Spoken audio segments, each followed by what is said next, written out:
Penangkapan 320 warga negara asing terkait sindikat judi daring jadi indikasi basis operasi praktik penipuan ini bergeser ke Indonesia. Polri mengonfirmasi hal ini saat konferensi pers Sabtu lalu. Polri bilang pergeseran operasional penipuan daring ini akibat basis sebelumnya di kawasan Indochina sudah banyak ditertibkan.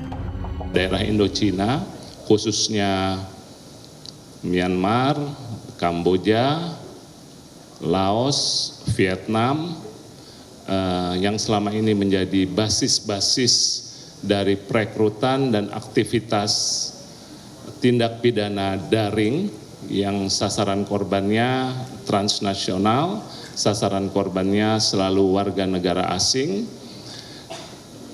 Setelah ditertibkan mulai terjadi pergeseran ke Indonesia dan itu tentunya sudah kami antisipasi dan kami prediksi. Kamis lalu, polisi membongkar markas judi online atau judol tersebut di sebuah gedung di Jalan Hayamuruk, Jakarta Barat.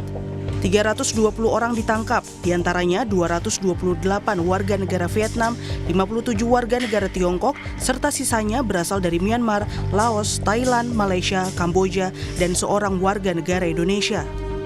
Dari 320 orang itu, 275 WNA diantaranya telah ditetapkan sebagai tersangka.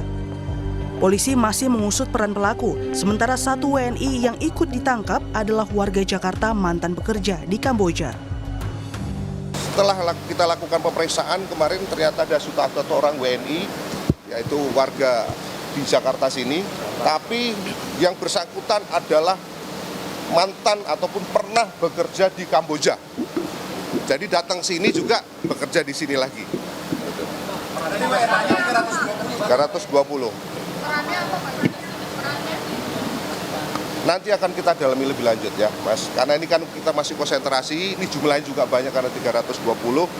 Kami tadi sudah sampaikan kita akan tetap melakukan pendalaman dan pengembangan terhadap kasus ini. Dari ratusan WNA yang ditangkap, Ketua Indonesia Cyber Security Forum, Ardi Suteja melihat dugaan tindak pidana perdagangan orang TPPO dalam sindikat ini. Sehingga tak menutup kemungkinan ada pihak dari Indonesia yang ikut jadi backingnya. Ini juga mungkin ada praktek-praktek perdagangan orang dalam hal ini. Artinya mereka ini cuma pekerja yang ketangkap, jadi hanya garis depannya aja. Sedangkan yang di belakang mereka itu mungkin masih harus ditelusuri lebih dalam, ya. Dan ini juga sasarannya tidak kalau lihat dari jumlah orang asing tertangkap, mereka juga tidak bisa berbahasa Indonesia lagi, sebagian besar, hampir semuanya tidak bisa berbahasa Indonesia. Ini artinya apa? Sasaran bukan di Indonesia, sasaran ada di luar negeri. Bos besar tidak ada di Indonesia dan mereka tidak mustahil bisa beroperasi, pasti ada bantuan dari pelaku-pelaku dari dalam negeri. Komisioner Kompolnas Yusuf Warsim menyebut perihal mengungkap siapa backing dari transaksi keuangan para pelaku jadi tantangan utama kepolisian. Tantangan paling mendasar di dalam pengungkapan kasus penipuan online, judi online yang itu kaitannya dengan adanya transaksi keuangan, itu tantangan besarnya. Mengungkap transaksi keuangan sehingga akan menjurus siapa sponsor dan backingnya. Ini soal siapa sponsor ini paling utama sebenarnya yang harus bisa diungkap sponsor keuangannya. Kini Polri tengah menelusuri aliran dana dan memburu pembacking kegiatan ilegal ini. Kami akan melakukan koordinasi dengan instansi terkait untuk melakukan penelusuran, baik itu aliran dana maupun sponsor daripada mereka atau para pelaku yang mendatangkan ke sini, termasuk melakukan penelusuran terhadap siapa yang menyewa, sponsor, dan yang menyediakan sarana dan prasarana bagi para pelaku. Pakar keamanan siber sekaligus Direktur Eksekutif Communication and Information System Security Research Center (SISREC) Pratama Persada mengingatkan pemerintah agar Indonesia tak jadi surga selanjutnya untuk praktik kejahatan transnasional ini. Sebenarnya yang perlu diperdalam itu nanti adalah pemodalnya siapa, seperti tadi Pak Usman bilang, pemilik platformnya siapa, kemudian penyedia rekeningnya siapa, penyedia kriptonya siapa, karena pasti ujung-ujungnya nanti akan dilempar ke kripto nih gitu. Kemudian masalah sponsor visa dan lain-lain gitu. Karena ini modusnya ini semakin lama akan semakin canggih Mbak gitu. Nah ini jangan sampai nih Indonesia jadi safe haven-nya untuk operasi judi online Asia Tenggara nih gitu. Kepala Pusat Pelaporan dan Analisis Transaksi Keuangan PPATK periode 2002-2011 Yunus Hussein menyatakan polisi perlu menginvestigasi pihak-pihak yang paling banyak menerima transaksi. Yunus menyebut pihak tersebut sebagai pengendali atau beneficial owner dalam suatu sindikat kejahatan. Nah, jadi dari transaksi, kalau transaksi banyak ke orang ini, jumlahnya banyak, frekuensinya tinggi, dan dia banyak menerima dari transaksi itu, kemungkinan besar dia adalah pengendali, beneficial owner tadi. Dengan melihat jalur utama di bank ini, baik yang masuk ataupun yang diminta atau dilakukan pemeriksaan akan ketahuan.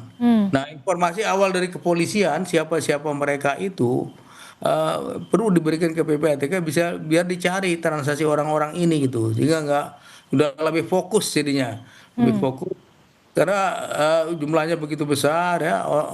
Orangnya begitu banyak dan ini menarik, saya kira tidak terlalu susah untuk terasir transaksi mereka.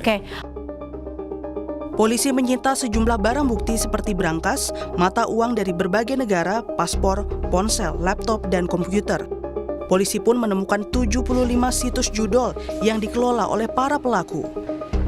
Bagi pengamat keamanan siber Vaksinkom, Alphonse Tanujaya, sejumlah barang bukti elektronik dapat menjadi harta karun forensik, menunjukkan server sindikat judol hingga database para pemain yang dapat mengarahkan pada pelaku utama.